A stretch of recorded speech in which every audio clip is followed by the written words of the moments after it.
l'histoire est souvent plus compliquée que ce que vous pensez. Et aussi que ce que je pense. Sur plein de sujets dont je ne suis pas spécialiste. Souvent, on a une vision assez simplifiée, assez basique, cliché d'un élément historique, d'un événement historique. Et ça, j'ai pu l'observer sur certains sujets polémiques, où là, en plus d'avoir l'aspect biaisé et simplifié, il y a tout l'aspect idéologique. Je prendrai l'exemple du cas du Parti communiste français entre 1940 et 1945, dont j'ai parlé dans plusieurs vidéos, et clairement, j'ai pu observer dans les réactions des visions biaisées, et de deux côtés.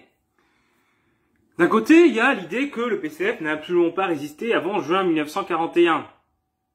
Alors qu'en réalité, les choses sont bien plus complexes que ça, et qu'on regarde les attitudes du PCF, sa propagande qui était diffusée clandestinement, on observe que les choses évoluent progressivement, avec une attitude de plus en plus dure envers le régime de Vichy et l'occupant. Mais dans le même temps, il y a également le mythe autour du parti des fusillés, qui aurait eu des dizaines de milliers de fusillés. Le parti des 40 000, des 100 000 fusillés, voilà, qui sont diffusés du côté communiste. L'autre propagande étant plutôt issue du côté anticommuniste, mais du côté communiste aussi, il y a sa propagande de faire l'éloge d'un parti qui aurait été extrêmement résistant. Et si le Parti communiste français, en effet, est un parti qui s'est beaucoup illustré dans la résistance, son nombre de fusillés est plutôt autour des 4 000, 5 000. C'est le premier parti politique de France en nombre de fusillés, mais on est très loin des chiffres qui furent mis en avant par le PCF et qui le sont encore parfois aujourd'hui. Donc les choses sont plus complexes, des deux côtés. Et puis, pour toute la période de la Seconde Guerre mondiale, c'est le cas. Si on prend sur le vote du 10 juillet 1940, qui est souvent vu comme le vote qui sépare les parlementaires résistants des parlementaires collabos, on voit que certains parlementaires qui ont voté les pleins pouvoirs à Pétain se sont ensuite engagés dans la résistance, et qu'il y a quelques cas de parlementaires qui ont voté contre, qui n'ont pas résisté, voire même qui ont collaboré par la suite. Là aussi, c'est une période où les choses sont extrêmement complexes.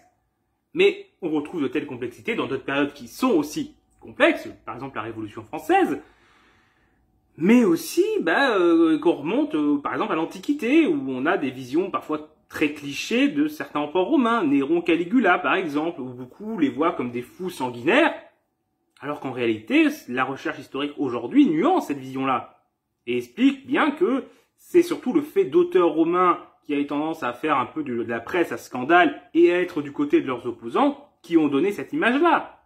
Donc pas des sources neutres, absolument pas. Et que la réalité est en réalité, je me répète un peu du coup, plus complexe que ça. Donc il est très important, lorsqu'on s'intéresse à l'histoire, de se méfier de nos a priori, de se méfier de ce que l'on pense savoir et de ce que l'on pense simple.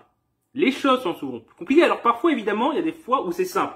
Mais toujours partir du principe que ça peut être plus compliqué que ce que l'on pense et ne pas tomber dans les clichés.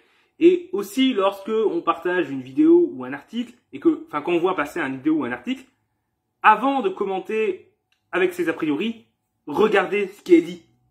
Parce que ça arrive souvent lorsqu'on fait des vidéos sur des sujets parfois un peu polémiques, que pas mal de gens commentent et réagissent, et on voit bien à leurs commentaires et à leurs arguments qu'ils n'ont absolument pas consulté, lu ou regardé, écouté ce que l'on a publié. Et donc, restent dans leurs clichés. Ils refusent globalement d'écouter tout argument qui permet de dépasser leurs clichés. Et ce, d'un bord ou de l'autre.